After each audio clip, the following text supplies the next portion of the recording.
Les responsables musulmans de France ne veulent jamais en parler de ces choses-là. Et puis les non-musulmans non plus, parce qu'on a peur de l'islam. Et on veut pas, on sent qu'ils sont susceptibles. Alors vous voyez, là il y a un problème. Bienvenue dans cet épître consacré aux différences entre christianisme et islam.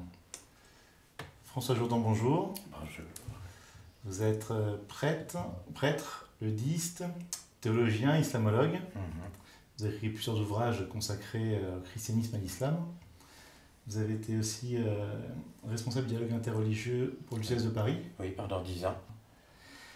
Alors il y a je dirais presque une illusion assez propagée qui consiste finalement à croire que toutes les religions dans le fond sont identiques et finalement ce qui diffère c'est une sorte de vernis culturel qui ferait que le prêtre serait l'équivalent du rabbin, serait l'équivalent de l'imam, serait l'équivalent du bonze. Et voilà, finalement, toutes les religions se ressembleraient. Et donc c'est un peu une illusion que vous essayez de dénoncer. Bah oui, c'est pas sérieux. Je dirais. Et donc là, l'idée, c'est finalement de prendre à travers différentes thématiques et de voir finalement que parfois derrière des mots identiques se cachent des sens, Tout à fait. des sens très différents. Et donc notamment, là, on ne va pas prendre toutes les différences entre le christianisme et l'islam, mais simplement juste pointer quelques éléments pour essayer de restituer cette cohérence à la fois chrétienne et musulmane et voir que finalement il y a des différences de fond qui existent. Donc je vous propose de voir déjà le rapport du christianisme et de l'islam par rapport à la loi. Oui.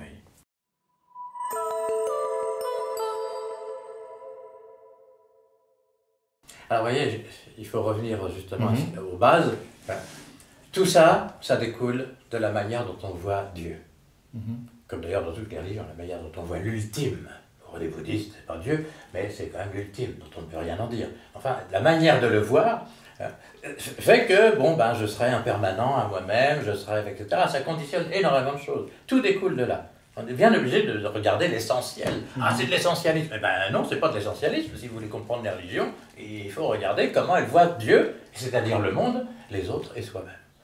Alors là, eh bien, les religions bibliques, les deux seules religions bibliques que sont le judaïsme et le christianisme, elles ont leur vision, qui est biblique.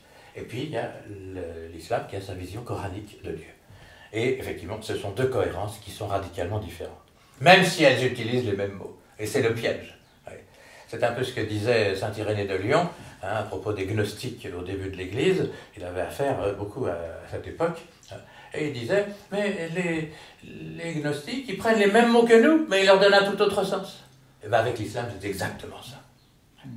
Alors du coup, on ne sait plus où on en est dans les rencontres. Je suis bien placé puisque j'étais en fonction dans ce domaine, pour le dire.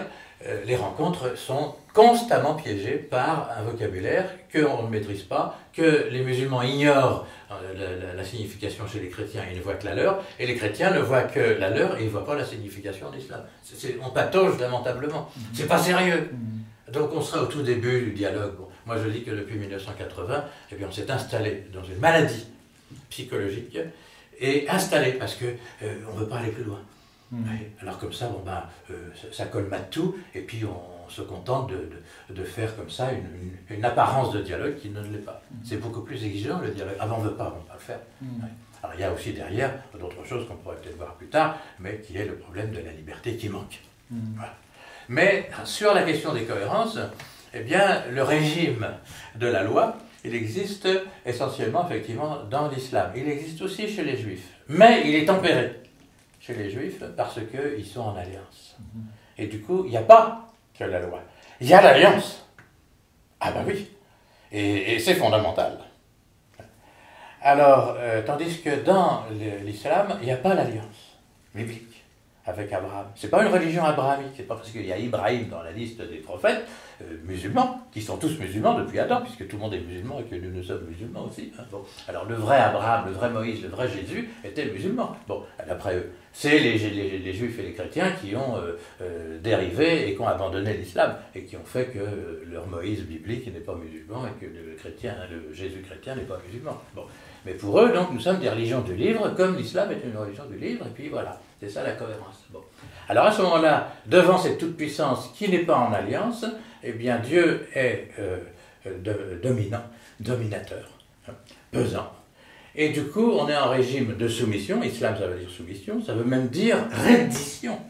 C'est pas le tawakkul des soufis, qui est un abandon à Dieu, que nous ne comprenons. Il ne faut pas le christianiser. Mais enfin, on se sent plus à l'aise. Ah non, non, non. Pour l'islam de référence, c'est pas le tawakkul, c'est l'islam. L'islam, c'est la reddition à celui qui est le plus fort. Alors à ce moment-là, on applique les règles qu'il donne. Dieu ne se donne pas dans le Coran et dans l'histoire humaine. C'est impensable, il ne va pas se livrer aux hommes, à une créature, ça serait une faiblesse insigne. Mais s'il ne se livre pas, il ne se donne pas, et il ne s'ouvre pas sur ce qu'il est, sur son mystère, c'est impensable, eh bien, au moins, il donne, d'après eux, des directives, des prescriptions. Et donc, ça c'est la loi.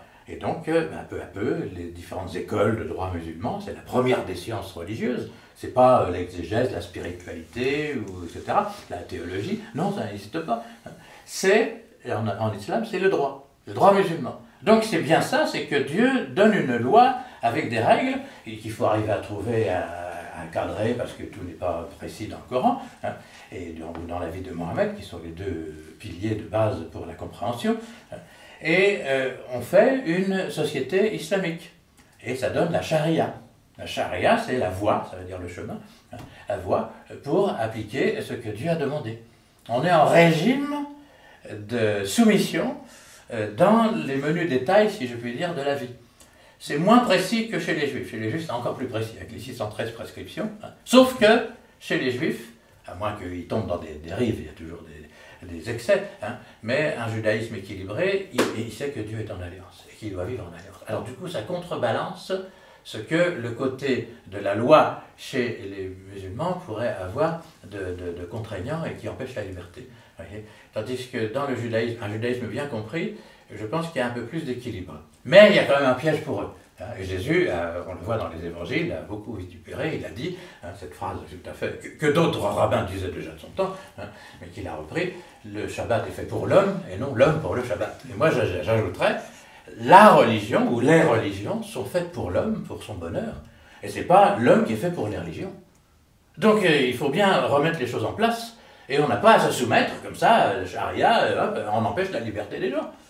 Nous avons aujourd'hui, en France par exemple, eh bien, quand un chrétien, enfin pardon, pas un chrétien, un Français, même s'il est chrétien ou pas chrétien, quand un Français de souche veut se marier avec une musulmane, marocaine, etc., il y en a des centaines par an, depuis maintenant plusieurs dizaines d'années, eh bien, il est obligé, s'il se marie avec une musulmane, il est obligé de se convertir à l'islam. C'est la charia. Vous avez 3 versets du Coran qui le disent. Sourate 2, verset 221, Sourate 5, verset 5, et Sourate 60, verset 10. Qui disent qu'une musulmane ne peut se marier qu'avec un musulman. Et donc il faut que le non-musulman se convertisse. Sous-entendu, c'est la cohérence qui est derrière, les enfants appartiennent à l'homme, et parce que l'homme est supérieur à la femme, ça c'est dans le Coran, et sur 2, 228. Donc vous avez une règle, et on applique sans regarder le sens que ça a, et même si c'est contraire au droit de l'homme. Oui, parce que là, on oblige, si vous voulez vous marier, ou alors il faut renoncer à votre mariage. Oui. Mais vous êtes obligé de vous convertir. Oui. Bon, ça, c'est la charia. Et c'est dans le Coran. C'est pas une dérive. Oui. Donc là, on applique. Bon. Avec le régime de l'alliance, il y a plus de souplesse, mais il peut y avoir aussi des travers, et on voit des tendances dans le judaïsme aussi très rigides, où on se perd dans des broutilles extrêmement nombreuses, encore bien plus que dans l'islam à ce moment-là, du détail de la vie. Est-ce que nos relations avec Dieu vraiment se tiennent à savoir s'il faut manger du porc ou s'il faut éteindre, quand c'est un Shabbat ou pas Shabbat, accepter le téléphone ou pas, etc. etc. Oui. Bon. Pour un chrétien, Jésus a accompli cette alliance, et du coup, eh bien, il a mis en valeur ce que déjà nous avons dans la Bible, le Premier Testament, Osée 6.6 en particulier, qui est cité plusieurs fois dans Matthieu, que Jésus aurait donné, et c'est pas par hasard. C'est pas les sacrifices que je veux, mais c'est la miséricorde. Donc on voit bien, ça met en avant non pas le rite et la règle, mais ça met en avant la relation. Et ça, c'est l'accomplissement de l'alliance. Alors avec Jésus, eh bien, c'est le culte en esprit et en vérité, Et du coup, quand les apôtres feront leur premier concile à Jérusalem, l'Assemblée de Jérusalem en 49, sur la question de la circoncision et des rites juifs, est-ce qu'il faut les imposer aux autres? Eh bien, ils vont dire non. Ouais. Et donc, ils acceptent de renoncer, alors que c'est des juifs au départ, eh ben, ils acceptent de reconnaître que le rite de la circoncision ne s'impose pas. Pourtant, c'est l'alliance, la circoncision. Oui, mais on peut entrer dans l'alliance autrement que par la circoncision, et nous le faisons par le baptême. Okay. Donc, vous voyez, il y a une spiritualisation, ça c'est très intéressant et important. Il y a une spiritualisation des rites que déjà, avant Jésus, c'était commencé, c'est là où la question de l'histoire révélante, où Dieu lui-même entre progressivement dans l'histoire et du coup, il se révèle. Eh bien, vous avez, par exemple, la circoncision du cœur, dans le Deutéronome. Circoncision du cœur. Donc il y a une spiritualisation qui est en route que Jésus va mettre en pratique. Et que les apôtres vont mettre en pratique à l'Assemblée de Jérusalem en 49. Et on va dire, ben non, on ne va pas demander la circoncision aux païens qui deviennent chrétiens. Même s'ils entrent dans l'alliance qui est l'alliance d'Abraham.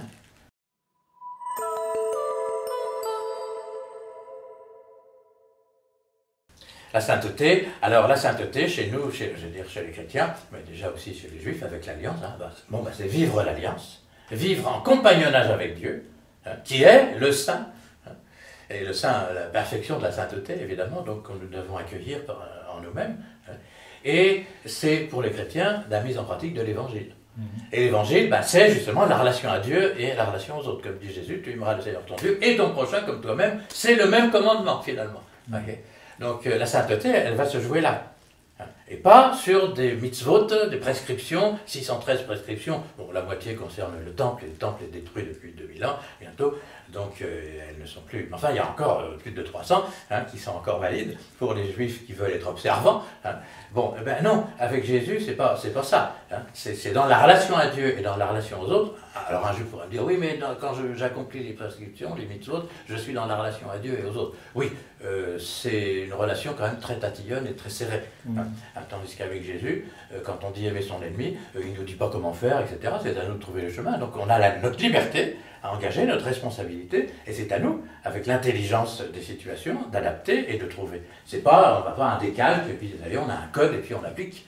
C'est pas ça. Donc là, il y a une liberté qui s'exerce, qui est fatigante. La liberté c'est bien, mais c'est fatigant. Mais qui est beaucoup plus valorisante et qui montre un régime d'amour. Tu aimeras, et c'est vraiment au sens là le plus fort possible, parce qu'on est un régime de communion. Tandis que dans le monde musulman, il n'y a pas, c'est inenvisageable, et à ce moment-là, on essaye de faire comme Mohammed a fait dans sa vie, comme le Coran a prescrit, et puis voilà. Alors si le Coran a prescrit qu'il fallait faire la violence, etc., c'est marqué, prescrit Kutiba, Sourate 2, versets 216 et 246. Ah ben oui, il y a encore d'autres, quelques autres. C'est prescrit. Alors il faut bien, le djihad, il est prescrit, le djihad guerrier, il est prescrit. Et il est demandé pour quand on voit Daesh, je suis désolé, mais Mohammed, il a pratiqué Daesh bien avant Daesh, en mars 627, il a fait décapiter plus de 700 juifs de Médine. Alors on dira, oui, mais c'est le contexte, etc. On essaie de noyer le poisson par le contexte, mais si il a estimé que le contexte le permettait, je ne vois pas pourquoi, aujourd'hui ou dans 20 ans, on ne va pas trouver que le contexte l'estime aussi, puis qu'on va le faire aussi. Ça a été prévu et ça a été fait. Donc là, il y a un problème de religion de la loi, au sens très, très sec, qui ne voit pas une relation avec Dieu et avec l'autre. Il y a un problème, je dirais que je n'ai pas donné le mot, mais il me paraît très important, c'est la question de l'altérité. Il me semble que pour savoir si une religion, une doctrine, une vision de Dieu est authentique, il faudrait regarder quelle est la place qui est faite à l'altérité. Et en islam, à mon avis, il y a un vrai problème qui fait que moi je ne suis pas musulman et je ne peux pas le devenir. J'en veux pas du tout aux musulmans, je ne suis pas une personne, je regarde le chemin. Eh bien, c'est qu'il n'y a pas d'altérité avec Dieu en islam et dans le Coran. Dieu prend toute la place. C'est un Dieu narcissique, comme disent les psychologues. Et alors, ben, l'altérité, elle n'est pas prise en compte. Donc l'histoire ne compte pas, hein, depuis Adam jusqu'à Mohammed et jusqu'à aujourd'hui, rien n'a changé, tout a été donné au pacte primordial fait avec Adam, hein, sourate 7, verset 172. Et puis, l'histoire ne compte pas, elle n'apporte rien. Et l'homme ne compte pas. Le prophétisme coranique est complètement passif, c'est des enregistreurs, et puis ils ressortent, et puis c'est tout. Ce n'est pas du tout le compagnonnage qu'on a avec Dieu, où les prophètes, ben, il faut qu'ils travaillent, il faut qu'ils se mouillent, ils s'affrontent avec les autres pour pouvoir montrer un visage de Dieu qui va évoluer, qui progressivement va s'affiner. Alors, on est dans des cohérences et des visions de Dieu qui sont complètement différentes, et qui fait que il y a un problème de liberté fondamentale, à mon avis, dans l'islam. Et alors, justement, c'est aussi une nouvelle transition vers le rapport au politique. Ah, tout à fait.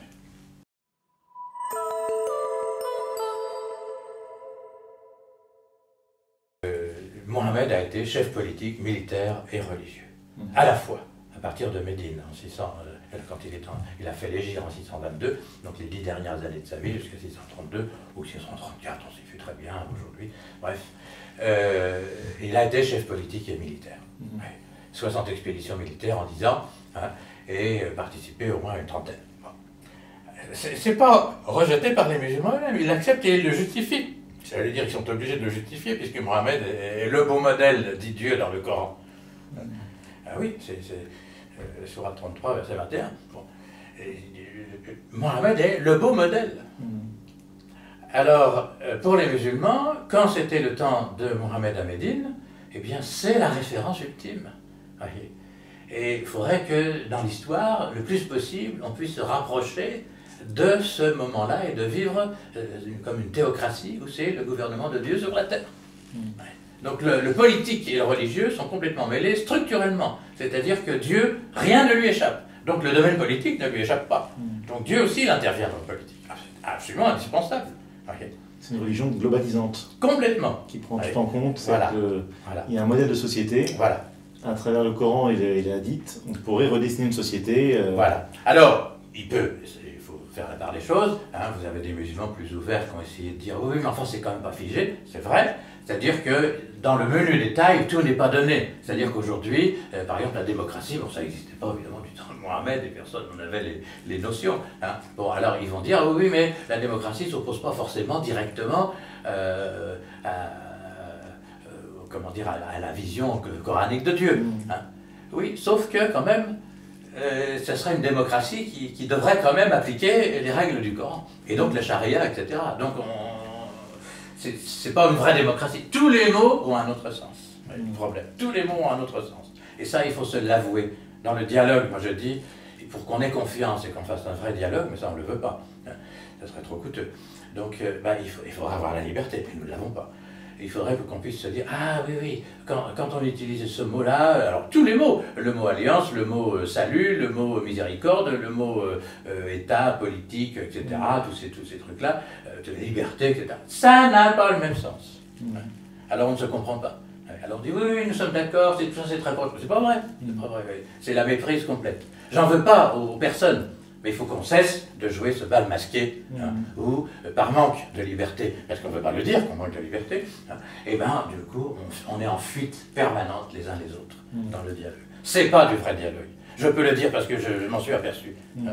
Alors ça, on ne me l'a pas enseigné. Moi, je dis qu'il faut l'enseigner aujourd'hui et se dire les uns les autres, c'est pas tenable. Voyez.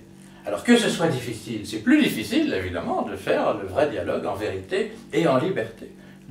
Ah oui. Alors, donc, le problème du manque de liberté que les musulmans ont par un Dieu qui est dominateur, hein, eh bien, fait que ils sont quand même serrés et tenus.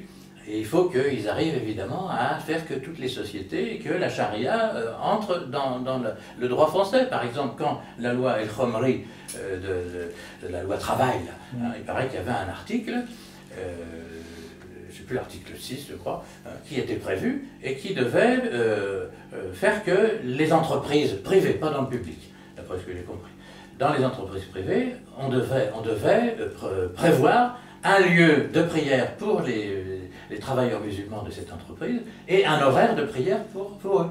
Vous vous rendez compte, dans une société qui se veut laïque, hein, de laïcité, hein, et ben, en fait c'est la charia qui entre dans la loi française. Ouais.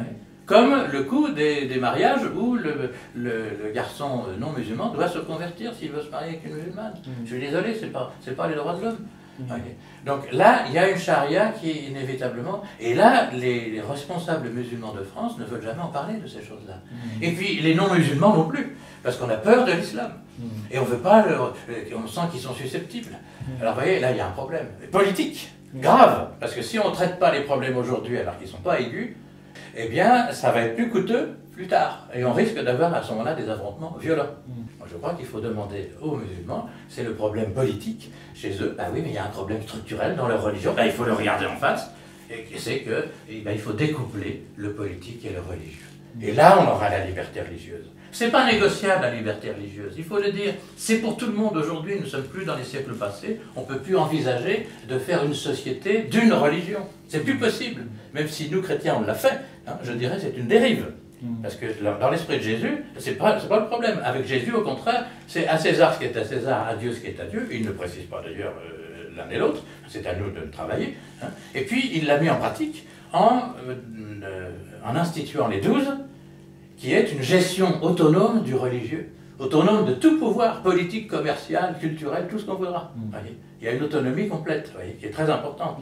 Ça ne veut pas dire séparation permanente, mais une autonomie, c'est très important. Et ça, je ne connais que Jésus dans l'histoire des religions qui a fait ça. Et il a dit aussi, mon royaume n'est pas de ce monde. Donc là, il y a encore une spiritualisation de la terre et du royaume, qui devient non pas un royaume politique, et la terre, ce n'est pas une terre géographique. Heureux les doux, car ils posséderont la terre. Ben, quand il dit ça, il est sur la terre. Pourquoi c'est un futur, ils posséderont? Eh bien, mais il ne parle pas de cette terre-là. Et donc, il y a une spiritualisation qui est là. Et ça, c'est très libérateur. Bien, merci pour ces propos, merci pour cette franchise. Et à bientôt pour une... volontiers. Merci de nous avoir suivis jusqu'ici. Vous retrouverez sous cette vidéo les liens vers les livres de François Jourdan. Vous pouvez bien sûr vous abonner à la newsletter du blog épître.com, ce qui vous permettra d'une part d'être averti de la publication des futurs épîtres, mais aussi de pouvoir télécharger gratuitement au format PDF le contenu de ces dernières. N'hésitez pas bien évidemment à diffuser cette vidéo le plus largement possible. Vous pouvez aussi me laisser un commentaire juste en dessous. Il me reste à vous dire à bientôt pour une prochaine épître.